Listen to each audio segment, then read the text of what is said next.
यह कहानी एक सच्ची घटना पर आधारित है, तो कृपया इसे ध्यानपूर्वक सुने।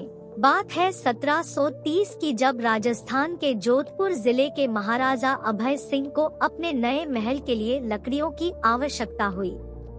तो महाराजा अभय सिंह अपने मंत्री से कहते हैं कि हमें महल के लिए बहुत सारी लकड़ियों की आवश्यकता है, इसलिए तुम सैनिकों के साथ जाकर लकड़ियों का बंदोबस्त करो। मंत्री दरबार से निकलकर सैनिकों के पास जाता है और कहता है कि महाराज ने हमें आदेश दिया है कि महल के लिए बहुत सारी लकड़ियां इकट्ठी करनी है। फिर मंत्री और सैनिक सभी लोग जंगल की ओर बढ़ते हैं।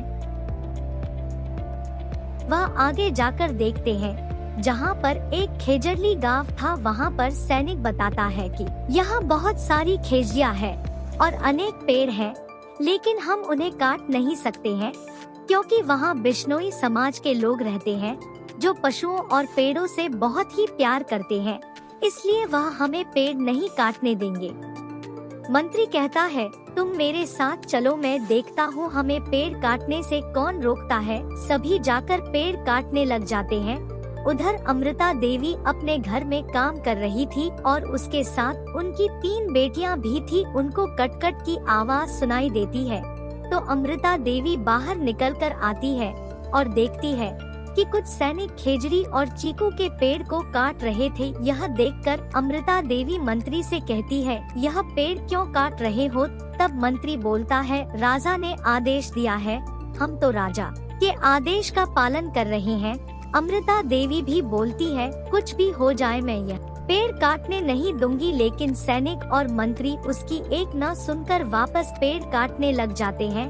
अमृता देवी की बात कोई नहीं मानता, इसलिए वह जाकर पेड़ से लिपट जाती है और बोलती है कि अगर आपको पेड़ काटना है तो पहले मुझे काटना पड़ेगा। मंत्री आदेश देता है, देख क्या रहे हो, इसे भी पेड़ के साथ साथ काट दो। सैनिक अमृता देवी को काट देता है।